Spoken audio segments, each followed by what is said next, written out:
ड्रामे के अगले एपिसोड में आप देखने वाले हैं नताशा जब रुबाब वहाँ से वापस आ जाती है तो उससे कहती है कि तुम्हें क्या लगता है कि अदील तुमसे मोहब्बत करता है। रुबाब कहती है कि नताशा अजीब बात है कि तुम ये सवाल मुझसे क्यों कर रही हो। अदील मेरा शौहर है, इसीलिए मुझे उसकी ज्यादा फिक्र होनी चाहिए। तुम्हें ज्यादा फिक्र क्यों हो रही है और तुम उसके बारे में इतनी ज्यादा कंसर्न क्यों हो। मैंने तुम्हें कहा था कि अदील मुझसे मोहब्बत करता है, मेरे बगैर नहीं रह सकता, मेरे आगे पीछे घूमता फिरता है, इसीलिए उस जैसा हैंडसम और चार्मिंग लड़का वो मुझसे मोहब्बत नहीं करेगा तो क्या करेगा। तुम जानती हो ना कि वो मुझे कितना याद कर रहा था। वहाँ पर नताशा बोल पड़ती है, वो कहती है कि तुम्हारा जो खूबसूरत चार्मिंग और डैशिंग लड़का है ना, वो अब मेरे गीत गाता है, मेरी खूबसूरती के गुण गाता है, वो मुझसे मोहब्बत कर बैठा है। यहाँ तक कि तुम्हारे जाने के बाद हमने काफी टाइम एक दूसरे के साथ स्पेंड किया है। ये सुनकर रुबाब के पांव तले जमीन निकल जाती है। वो कहती है कि नताशा ये तुम कैसी बातें कर रही हो, इनाफ। तुम जानती हो कि इस तरह की बातें मैं बर्दाश्त नहीं करती। नताशा कहती है कि अब तो तुम्हें बर्दाश्त करनी पड़ेगी क्योंकि बात अब बहुत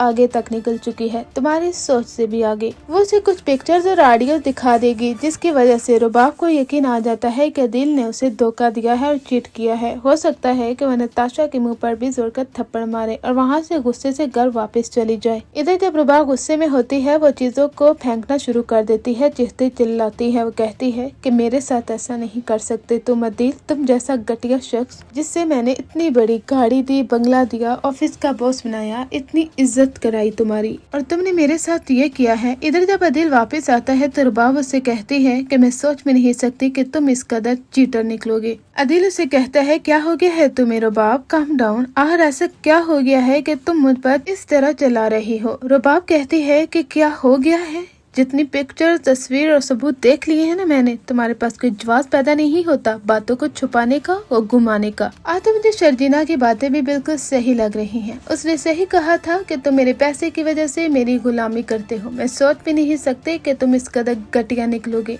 मेरे डैड बिल्कुल ठीक कहते थे, मुझे शादी के लिए तुम्हारा इंतखाब नहीं करना चाहिए था। पता नहीं कैसे तुम्हारी खातिर मैं अपने डैड के साथ भी खफा होती रही कि मैंने तुम्हारे साथ शादी करनी है, लेकिन तुम एक अच्छी बीवी को डिजर्व ही नहीं करते। अदील कहता है कि तुम और एक अच्छी बीवी, ये बात तुम पर सूट नहीं करती रुबाब। जिस तरह के ताने तुम मुझे आते जाते देती रहती हो ना, वही काफी है ये साबित करने के लिए कि तुम एक अच्छी बीवी हो या फिर कुछ और। बात तो यह है कि तुम जैसे टॉक्सिक लड़की के साथ कोई भी रहना नहीं चाहता। मैं तो मौका ढूंढ रहा था कि किस तरह से तुमसे छुटकारा पाऊं। आज मुझे मौका मिल गया है। तुम मुझे छोड़ना चाहती हो, छोड़ सकती हो। रुबाब कहती है एक बात याद रखना अदील, तुम दिल की सलाहों के पीछे जाओगे। जो पैसा तुमने मेरा हड़प किया है और जो मैंने तुम्हारे बाप के इलाज के लिए पैसा खर्च किया है, वो सब कुछ मुझे वापस दो। अदील रोडों पर धक्के खाने के लिए तैयार हो जाएगा क्योंकि नताशा भी उसके साथ शादी नहीं करने वाली।